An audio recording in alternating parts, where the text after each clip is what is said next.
اتنا پاکیزہ پیغمبر کہ جس پہ مکھی بھی نہیں بیٹھتی تھی، ایسا پاکیزہ پیغمبر کہ وہ جا رہے ہیں تو بادل اس کے سر پہ سایہ فگن ہے۔ اس سے بڑی عظمت کسی انسان کی کیا ہو سکتی ہے؟ اس سے بڑی عظمت انسان کی کیا ہو سکتی ہے کہ جلتے ہیں جبرائیل کے پر جس مقام پر۔ جبرائیل نے حضور صلی اللہ علیہ وسلم کو کہا کہ اگر ہم آگے جائیں گے سدرۃ المنتہا کے آگے تو میرے تو پر جل جائیں گے، آپ نے آگے اکیلا جانا ہے، اکیلے آپ نے جانا ہے اور اس ذات برحق سے آپ نے خود ملنا ہے۔ اتنا عظیم انسان، اتنا عظیم بشر۔ اردو میں نعت عام طور پر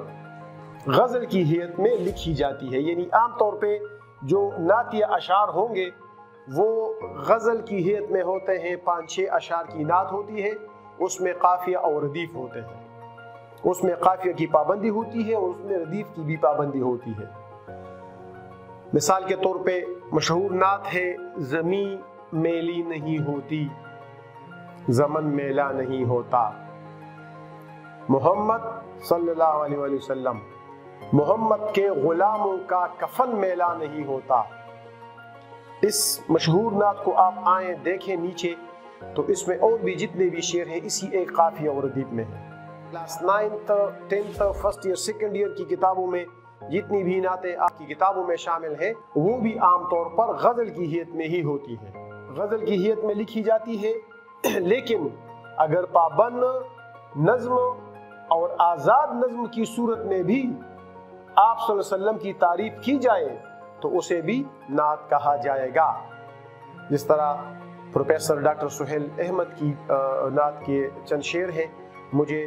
تو اس کا آخری بند تقریباً یاد ہے، باقی تو بہت لمبی نظم ہے۔ وہ کہتے ہیں میرے پیمبر میرے محمد مجھے بتائیں کہ اگلی ہجرت کہاں کی ہوگی، اسی طرح یہ اس کا اینڈ ہے۔ تو یہ ایک آزاد نظم کی صورت میں ہے۔ اسی طرح پابند نظم کو آپ دیکھیں، پابند نظموں میں مولانا حالی کی نظم دیکھیں، وہ تو خیر پوری تاریخ ہے، لیکن اس نے جو شروع میں آپ صلی اللہ علیہ وسلم کے بارے میں کہا ہے، وہ نبیوں میں رحمت لقب پانے والا، مراد غریبوں کی بر لانے والا، وہ اپنے پرائے کا غم کھانے والا، وہ ترکر ہرا سے سوئی قوم آیا اور ایک نسخے کیمیا ساتھ لایا۔ 6 مصرے ہیں، مسدس ہے جی، اس مسدس میں بھی آپ صلی اللہ علیہ وسلم کی تعریف ہے، یعنی ایک لحاظ سے پابند نظم ہے۔ یہ تو کلیئر ہو گیا کہ نعت کہنے کے لیے، نعت لکھنے کے لیے کوئی حیثیت مقرر نہیں ہے۔ کوئی اگر اس کو غزل میں لکھے حیثیت میں تو بھی ٹھیک ہے، آزاد نظم کی صورت میں لکھے تو بھی ٹھیک ہے، اور اگر پابند نظم یا معرہ نظم کی صورت میں لکھے تو بھی ٹھیک ہے، لیکن نظم ہونا ضروری ہے۔ اگر ہم نثر میں حضور صلی اللہ علیہ وسلم کی تعریف کریں گے، ان کے اوصاف پہ روشنی ڈالیں گے تو وہ نعت نہیں ہو سکتی۔ اب آئیں دیکھیں جی، چند نعتیہ اشعار آپ کے سامنے میں رکھتا ہوں تاکہ آپ کو سمجھ بھی آئے، اور یہ ساری چیزیں آپ نے یاد رکھنی ہے کیونکہ بعد میں یہ چیزیں آپ کو بہت زیادہ فائدہ دیں گی۔ اس کا فائدہ کیا ہے؟ اس کا فائدہ یہ ہے کہ کوئی فنکشن ہے، وہاں پہ کوئی نعت پیش کرنا چاہتا ہے تو آپ اس سے پہلے یہ شعر وہاں پہ پڑھ سکتے ہیں، یا حضور صلی اللہ علیہ وسلم کی تعریف سے پہلے اللہ تعالیٰ کی تعریف ہوئی ہے، کسی نے وہاں پہ ہم پیش کی ہے یا کسی نے وہاں پہ تلاوت کی ہے، تو اس کے بعد بھی آپ اس طرح کے شعر وہاں پہ کوٹ کر سکتے ہیں۔ ہر طرف تیرگی تھی نہ تھی روشنی، ہر طرف تیرگی تھی نہ تھی روشنی، آپ آئے تو سب کو ملی روشنی، صلی اللہ علیہ وآلہ وسلم۔ یا یہ شعر دیکھیں، میں جو ایک برباد ہوں آباد رکھتا ہے مجھے، امجد اسلام امجد کا شعر ہے، میں جو ایک برباد ہوں آباد رکھتا ہے مجھے، دیر تک اس میں محمد صلی اللہ علیہ وآلہ وسلم شاد رکھتا ہے مجھے، میں جو ایک برباد ہوں آباد رکھتا ہے مجھے، دیر تک اس میں محمد صلی اللہ علیہ وسلم شاد رکھتا ہے مجھے، زمیں میلی نہیں ہوتی زمن میلا نہیں ہوتا، محمد کے غلاموں کا کفن میلا نہیں ہوتا، صلی اللہ علیہ وسلم۔ آخری شعر کی طرف آئیں گے، وہی حاصل ہے ماہر میری ساری زندگانی کا، وہی حاصل ہے ماہر میری ساری زندگانی کا، وہ ایک لمحہ کہ جو یاد محمد میں گزارا ہے صلی اللہ علیہ وآلہ وسلم۔ آپ نے دیکھا کہ ان تمام اشعار میں حضور صلی اللہ علیہ وسلم کا نام میں مبارک بھی آیا ہے۔ بعض اوقات شاعر اشاروں کنایوں میں آپ صلی اللہ علیہ وسلم کی حیات طیبہ کی طرف اشارہ کرتے ہیں، واقع معراج کی طرف اشارہ کرتے ہیں، صحابہ کرام رضوان اللہ اجمعین کی مجلسوں کا ذکر کرتے ہیں، یا آپ کے کوئی حدیث شریف کو کوٹ کرتے ہیں، تو وہ سارے کے سارے شعر نعتیہ اشعار کہلائیں گے، جس میں آپ صلی اللہ علیہ وسلم کا کوئی معجزہ بیان کیا گیا ہو، آپ صلی اللہ علیہ وسلم کے سفر مدینہ، ہجرت مدینہ کا کوئی واقعہ بیان کیا گیا ہو، آپ صلی اللہ علیہ وسلم کے سفر طائف کا کوئی واقعہ بیان کیا گیا ہو۔ تو شاعر کے لیے نعت لکھنا جیسے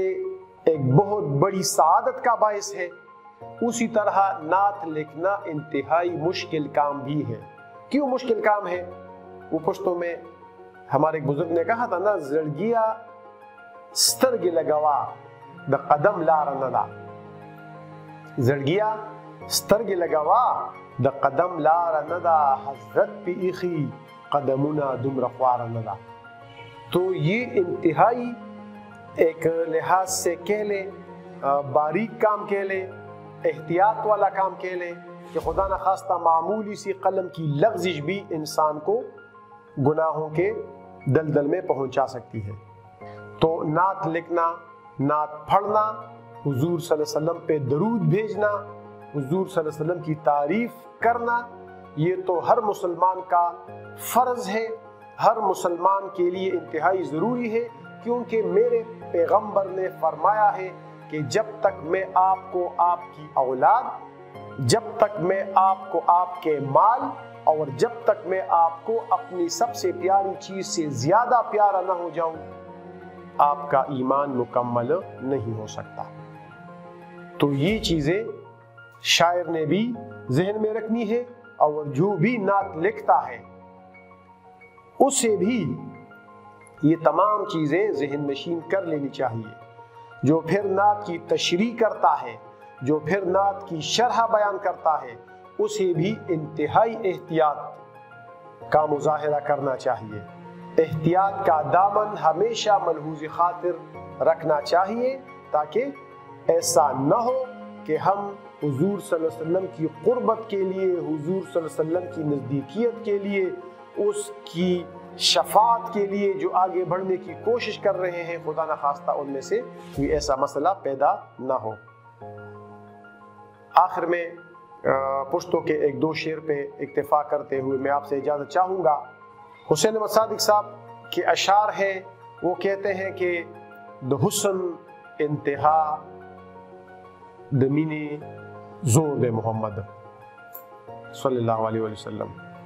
د حسن انتہا دمینی زور دے محمد، د زړونو په دنیا باندې راخور دے محمد، صادقہ دا مقام د بل انسان په نصیب چرتا، صادقہ دا مقام د بل انسان په نصیب چرتا، ته گورا کور پکور او لوڑ پلوڑ دے محمد۔ دنیا میں سب سے زیادہ نام ماؤں نے محمد صلی اللہ علیہ وسلم کا رکھا ہے، اور یہ سلسلہ آگے بڑھ رہا ہے۔ آپ بھی درود شریف پڑھیے اور مجھے بھی اپنی دعاؤں میں یاد رکھیے، تاکہ آپ کا اور ہمارا ساتھ ہم سب کے لیے، ہمارے نونہالان وطن کے لیے باعث خیر و برکت ہو۔ آپ سب کا بہت بہت شکریہ۔